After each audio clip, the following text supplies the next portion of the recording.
Good morning, ladies and gentlemen, and everyone in between and beyond. In today's report, we're going to fly on Asia's first low-cost carrier and the Philippines' largest leading airline. Let me present to you Cebu Air Incorporated, also known as Cebu Pacific, an airline better known for its minimalist service model than for punctuality. So as always, I want to offer you the perspective of the passenger and find out if they can still deliver a fine experience.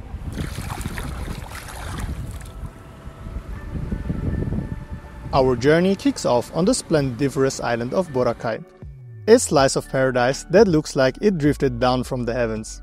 Since paradise is a car-free zone, the most convenient way to travel to the port, from where you will take the airport ferry, is with those electric tricycles. But before you start imagining a bargain-priced ride, think again. Because if you thought the Philippines was all about budget travel, Boracay might surprise you. A mere 6 kilometers ride from one end of the island to the other will set you back around 700 pesos, or 12 USD. That might not sound like much at all if you're used to European or American prices. But compared to other Southeast Asian destinations, it's a lot. If you're planning to outsmart the system by renting a motorcycle instead, that's not going to work out either. Thanks to the local price fixers, expect to pay no less than 1,000 pesos or 17 USD for just 3 hours. For comparison, you could rent a motorcycle in Thailand for 2 or 3 days at that rate. But I'm not here to bash Boracay. Despite the occasional tourist trap, something you'll find almost anywhere in the world, the island boasts some of the most stunning beaches I've ever seen. Powdery white sand, crystal clear waters, and vibrant marine life make it a tropical dream come true. Arriving at the port, you will have to take the ferry over to the mainland, where the airport of Boracay is located. Or actually airports, plural. There are 2 airports that claim to be Boracay Airport, and neither of them is actually on Boracay. First, we have Boracay Caticlan Airport, which is just about 1 kilometer away from Boracay. And we have Boracay Calibo Airport, which is like almost 2 hours from Boracay. So make sure you fly to the right one, because Cebu Pacific serves both. Not gonna lie, it feels a bit like Ryanair when they claim to fly from Paris to Brussels, but instead they fly from Hauts-de-France to Charleroi. From the port, we take one of those fancy tricycles again to hop over to the airport, which is way closer to the port than I remembered, like maximum 500 meters, easily walkable. But if you are a US citizen by any chance, I advise you to take a taxi to the airport like we did. It's like a quarter mile and there is also a Dunkin' Donuts on the way, so you can stop and refill your blood sugar level back to a healthy 50 gender fluid ounces per gallon. Kidding. Welcome to Boracay Caticlan Airport. Here, Cebu Pacific operates out of Terminal 1. In fact, every airline does, since, well, there's only one terminal for departing passengers. By the way, I arrived here from Manila on board Philippine Airlines, so if you haven't seen this video, make sure to check it out after watching this one.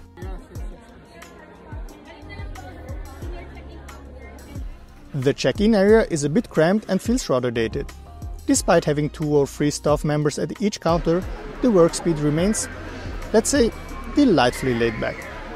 Still, everyone is friendly, and after a bit of a wait, we are checked in and head towards the gate. Luckily, the waiting area isn't much more spacious than the check-in, so it gets quite cozy. But you have to endure the unique view of the tarmac and how the planes take off right in front of you.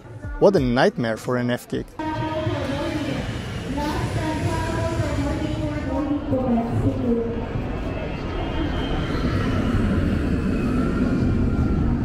While the other Boracay airport is served by some international carriers, here you'll only spot 7 airlines that are all based in the Philippines. Cebu Pacific, however, follows 2 tracks and serves both Boracay airports.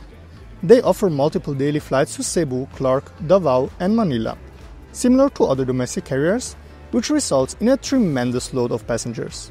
With around 4 million travelers per year, Boracay Caticlan Airport isn't exactly humongous, but considering its tiny proportions, it's no surprise that it can feel quite crowded. Actually, there were plans to open a new terminal back in 2018. But as of 2024, that additional terminal is about as complete as my gym membership. never really started.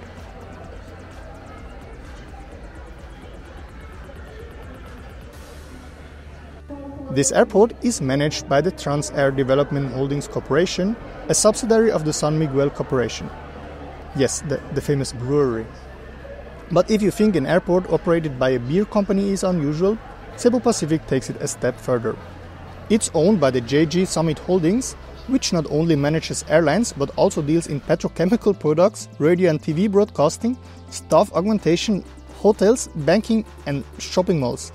So, I guess the Philippines seems like an interesting place to do business.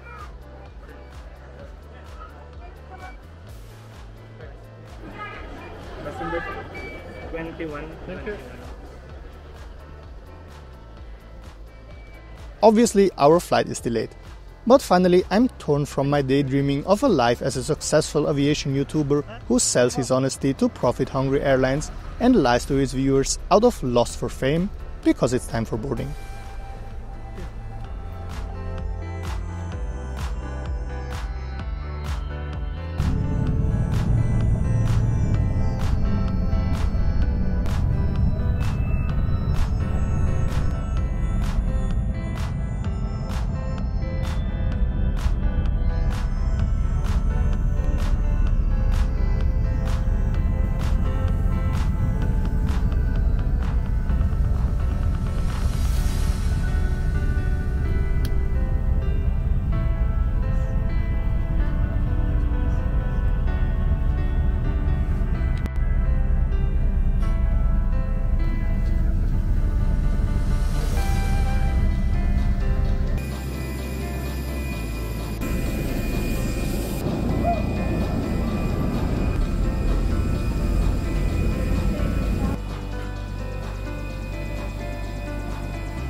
Welcome on board.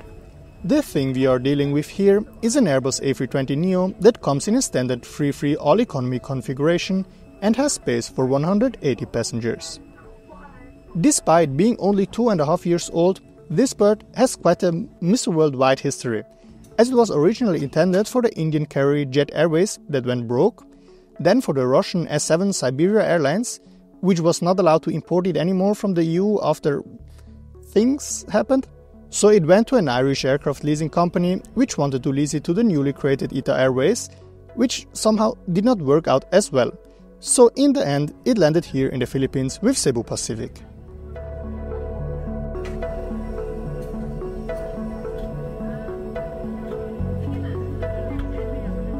From the compartments above you, immediately grab the mask, pull it towards you, put the oxygen mask over your nose and mouth. Pull elastic band sideways first now. Voice communication, the use of mobile phones is prohibited on the lavatories or... Finally, at the time we should have arrived already, our flight to Clark pushes back and we leave rainy Boracay behind us. Despite the weather being what I would describe as UK summer, I managed to get some quite stunning shots during takeoff. If you're interested in seeing this channel taking off, see what I did there? Make sure to hit the subscribe button and check out my other videos where I travel on random airlines around the globe. But now, let's enjoy this gorgeous departure.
After we have taken off, my lower back, that's a fancy word for ass, starts to hurt, since the seats are not particularly comfortable. Also, the seat pitch doesn't make it too comfortable, as at 71 centimeters it is probably one of the tightest in the whole aviation industry. When it comes to catering, we didn't get... wait, let me check my notes. Anything? But well, that was to be expected, and you do get a possibility to buy snacks on board. So in the 5 minutes of research I have done for this video, I have read numerous reviews from passengers complaining about the lack of space and service. But you have to keep in mind that a lack of space and service is basically the whole point of flying with them. Cebu Pacific is a budget airline, the fares are low, and as I announce in almost all my videos, you get what you pay for. Of course, if you compare them with full service carriers, they will fall behind. But that's not the goal of a low-cost airline. You can't say, I'm only paying 2 peanuts and the paperclip, but expect a private jet experience with a personal masseuse in return. Yet if you bring enough time with you and you just want to get from point A to point B for the lowest possible price, so far I think Cebu Pacific may be the right choice for you. Also, you have to accept getting a PowerPoint presentation at the gate.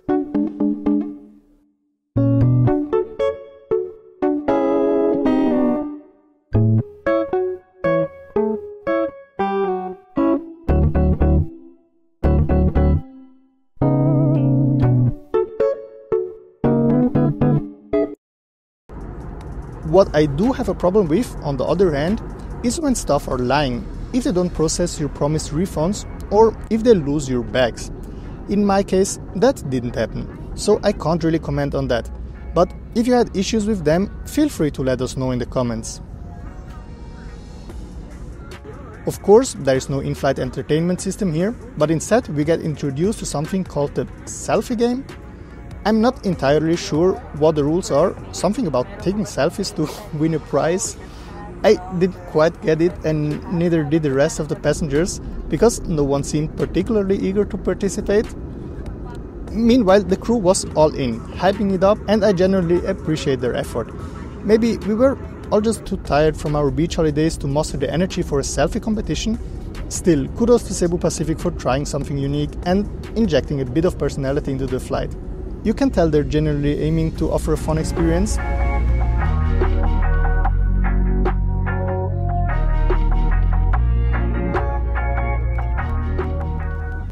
So from my perspective, I don't want to be too harsh on them. The crew is friendly, the plane is new and clean, and we made it to our destination safe and sound. There might be some issues, but honestly, for us, the only flaw is the delay.